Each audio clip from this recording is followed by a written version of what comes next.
Of all the people and nations in the world, Yah Elohim chose Israel as a personal treasure, as it is written in the book of Psalms.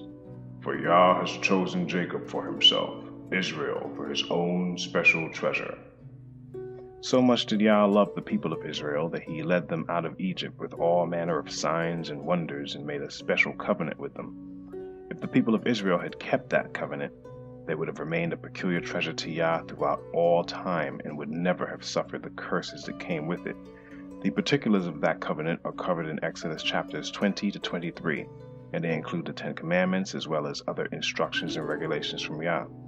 This series will cover the results of Israel's disobedience and the fate of the present-day people of Israel, the Black Hebrew Israelites, who are still scattered throughout the world. This message is solely for them.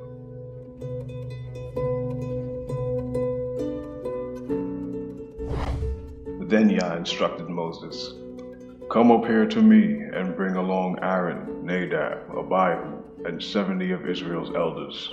All of you must worship from a distance. Only Moses is allowed to come near to Yah. The others must not come near, and none of the other people are allowed to climb up the mountain with him." Then Moses went down to the people and repeated all the instructions and regulations Yah had given him. All the people answered with one voice, "We will do everything Yah has commanded." Then Moses carefully wrote down all Yah's instructions. Early the next morning, Moses got up and built an altar at the foot of the mountain. He also set up 12 pillars, one for each of the 12 tribes of Israel. Then he sent some of the young Israelite men to present burnt offerings and to sacrifice bulls as peace offerings to Yah. Moses drained half the blood from these animals into basins. The other half he splattered against the altar. Then he took the book of the covenant and read it aloud to the people. Again they all responded, "We will do everything Yah has commanded. We will obey."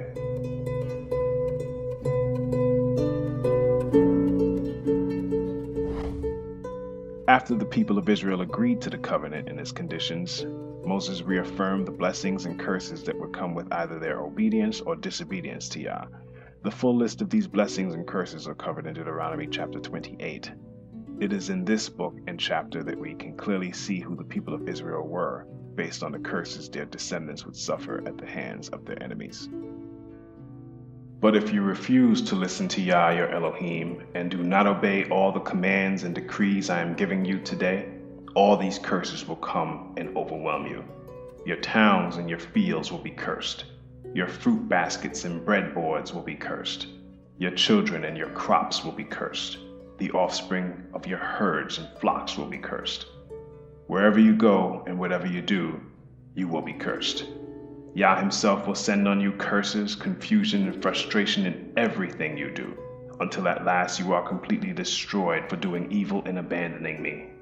Yah will afflict you with diseases until none of you are left in the land you are about to enter and occupy. Yah will strike you with wasting diseases, fever and inflammation, with scorching heat and drought, and with blight and mildew. These disasters will pursue you until you die. The skies above will be as unyielding as bronze, and the earth beneath will be as hard as iron. Yah will change the rain that falls on your head into powder, and dust will pour down from the sky until you are destroyed. Yah will cause you to be defeated by your enemies. You will attack your enemies from one direction, but you will scatter from them in 7. You will be an object of horror to all the kingdoms of the earth. Your corpses will be food for all the scavenging birds and wild animals, and no one will be there to chase them away. Yah will afflict you with the boils of Egypt, and with tumors, scurvy, and the itch from which you cannot be cured. Yah will strike you with madness, blindness, and panic.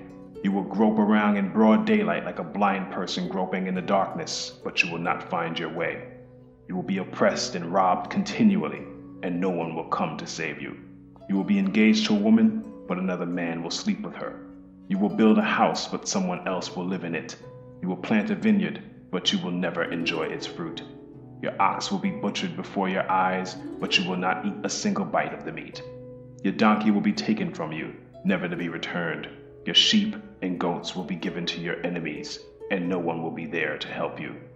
You will watch as your sons and daughters are taken away as slaves. Your heart will break for them, but you won't be able to help them.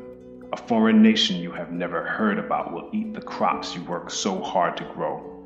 You will suffer under constant oppression and harsh treatment. You will go mad because of all the tragedy you see around you. Yah will cover your knees and legs with incurable boils. In fact, you will be covered from head to foot. Yah will exile you and your king to a nation unknown to you and your ancestors. There in exile you will worship deities of wood and stone. You will become an object of horror, ridicule, and mockery among all the nations to which Yah sends you. You will plant much, but harvest little, for locusts will eat your crops. You will plant vineyards and care for them, but you will not drink the wine or eat the grapes, for worms will destroy the vines. You will grow olive trees throughout your land, but you will never use the olive oil, for the fruit will drop before it ripens. You will have sons and daughters, but you will lose them, for they will be led away into captivity. Swarms of insects will destroy your trees and crops. The foreigners living among you will become stronger and stronger, while you become weaker and weaker. They will lend money to you, but you will not lend to them. They will be the head, and you will be the tail. If you refuse to listen to Yah your Elohim and to obey the commands and decrees he has given you, all these curses will pursue and overtake you until you are destroyed. The horrors will serve as a sign and warning among you and your descendants forever. If you do not serve Yah your Elohim with joy and enthusiasm for the abundant benefits you have received, you will serve your enemies whom Yah will send against you.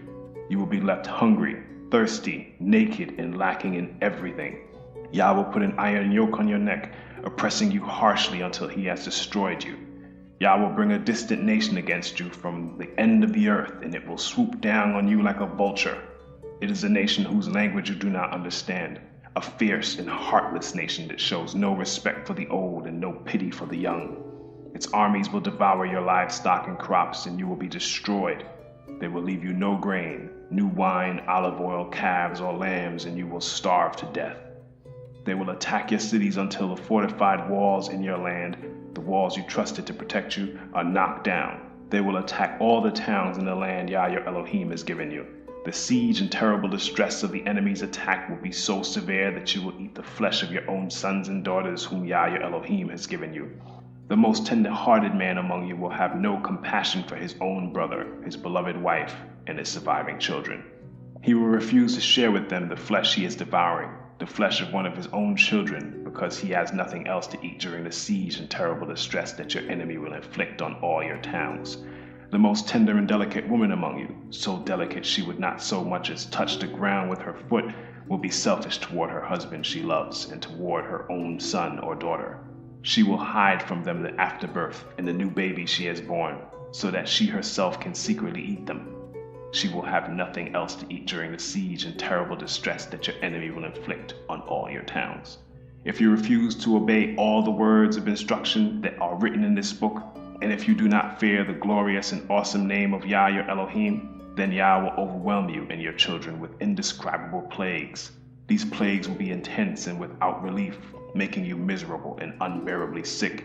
He will afflict you with all the diseases of Egypt that you feared so much, and you will have no relief. Yah will afflict you with every sickness and plague there is, even those not mentioned in this book of instruction, until you are destroyed. Though you become as numerous as the stars in the sky, few of you will be left because you would not listen to Yah your Elohim. Just as Yah has found great pleasure in causing you to prosper and multiply, Yah will find pleasure in destroying you. You will be torn from the land you are about to enter and occupy, for Yah will scatter you among all the nations from one end of the earth to the other. There you will worship foreign deities that neither you nor your ancestors have known, deities made of wood and stone. There among those nations you will find no peace or place to rest, and Yah will cause your heart to tremble, your eyesight to fail, and your soul to despair. Your life will constantly hang in the balance. You will live night and day in fear, unsure if you will survive. In the morning you will say, "If only it were night," and in the evening you will say, "If only it were morning," for you will be terrified by the awful horrors you see around you. Then Yah will send you back to Egypt in ships, to a destination I promised you would never see again. There you will offer to sell yourselves to your enemies as slaves, but no one will buy or redeem you.